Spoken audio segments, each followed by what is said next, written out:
I want you to picture a man. He's the guy you might see at the bus stop every morning. Okay. Or maybe he's the one behind you in line at the grocery store, just, buying a sandwich. He's got a steady job. He's polite. Look quiet, maybe. Exactly. A little distant, but perfectly pleasant. He has a routine that is almost religious.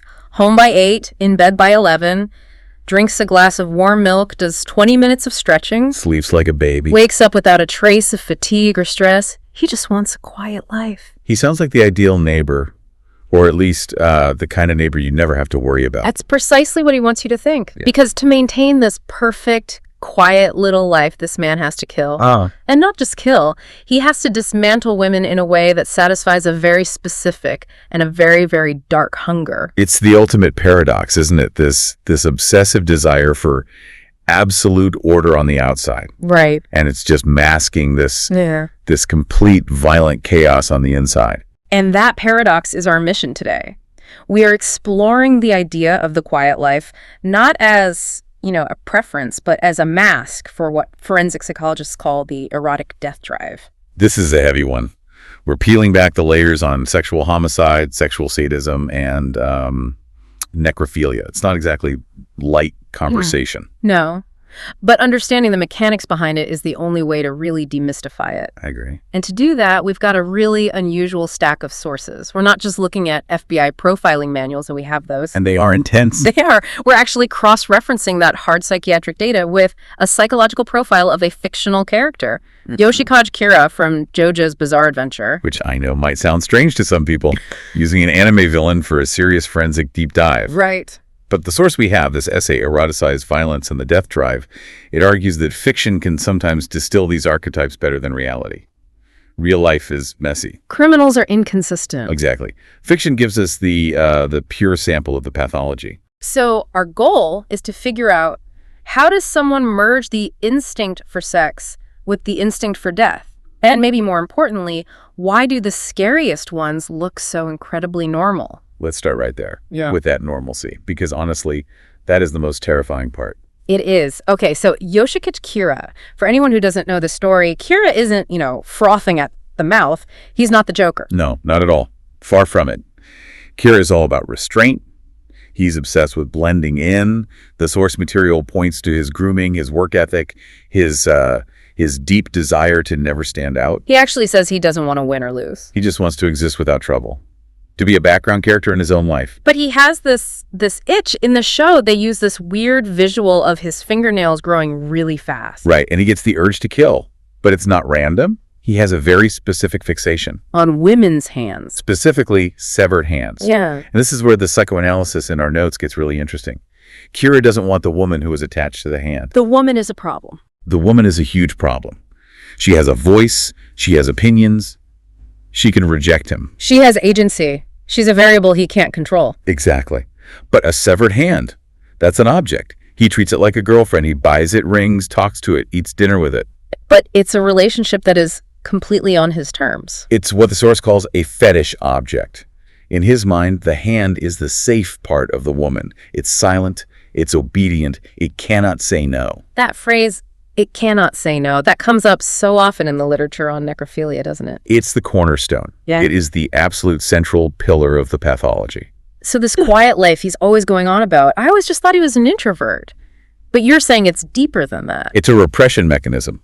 The analysis suggests his quiet life is a delusion he builds to protect his own ego. How so? If he admits to himself, I am a monster who enjoys destroying people, his world just collapses.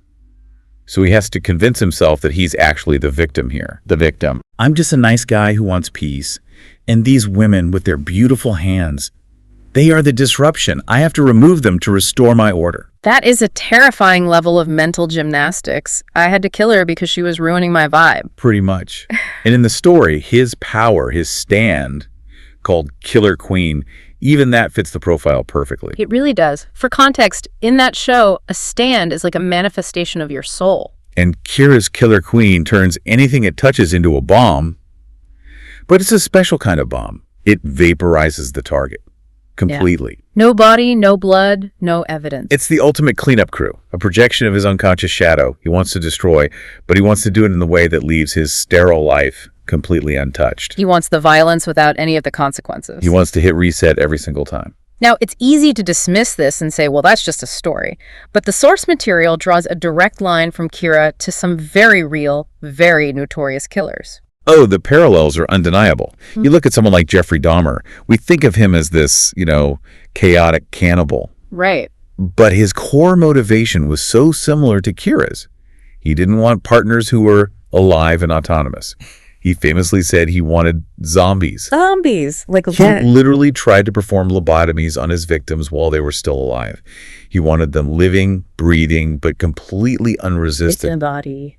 A partner who would never leave him, never judge him, and never speak. Just like Kira with the hand, Dahmer was seeking total control over a passive object. That fear of abandonment seems like a huge trigger. It's almost tragic before it twists into something so horrific. It is. And then you have the mask aspect. Ted Bundy's the classic example, of course.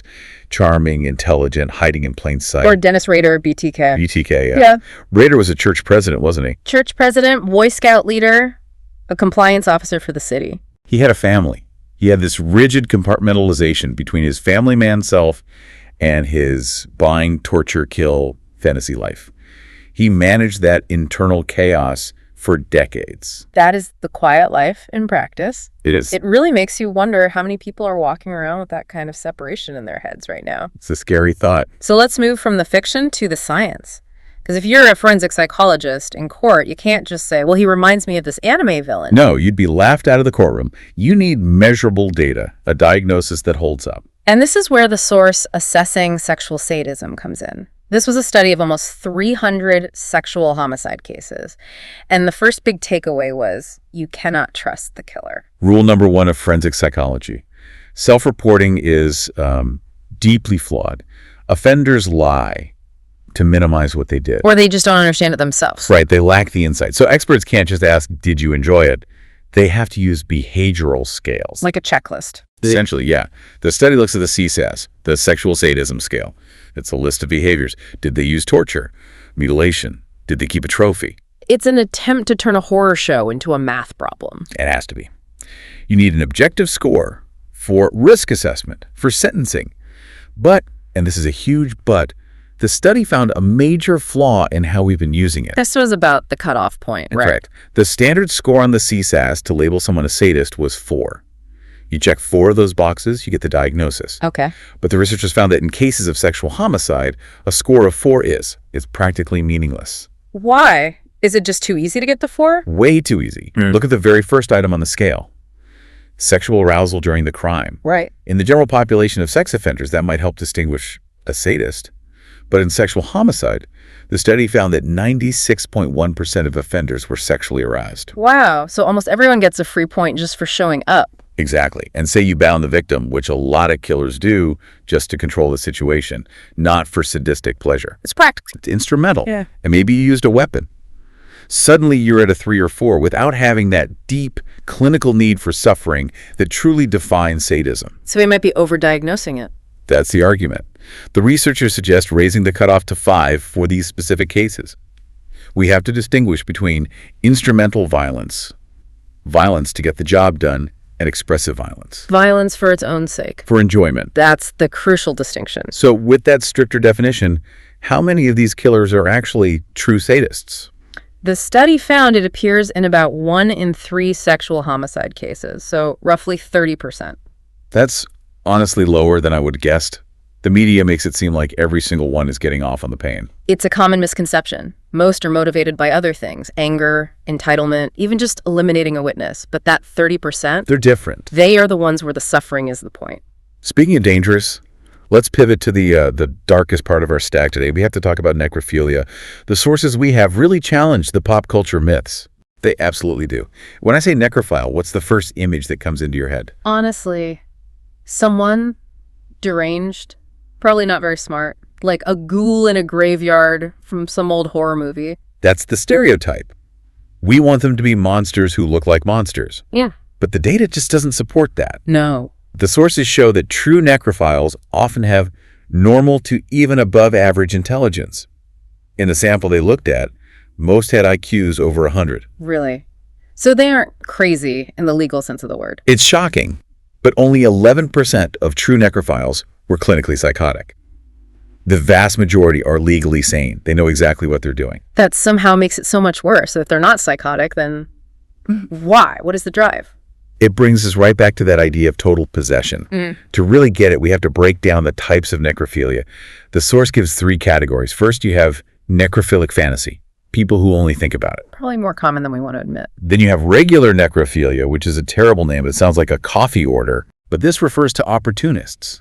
People working in morgues, funeral homes, they access bodies that are already dead. They aren't killers. And the third type? Necrophilic homicide.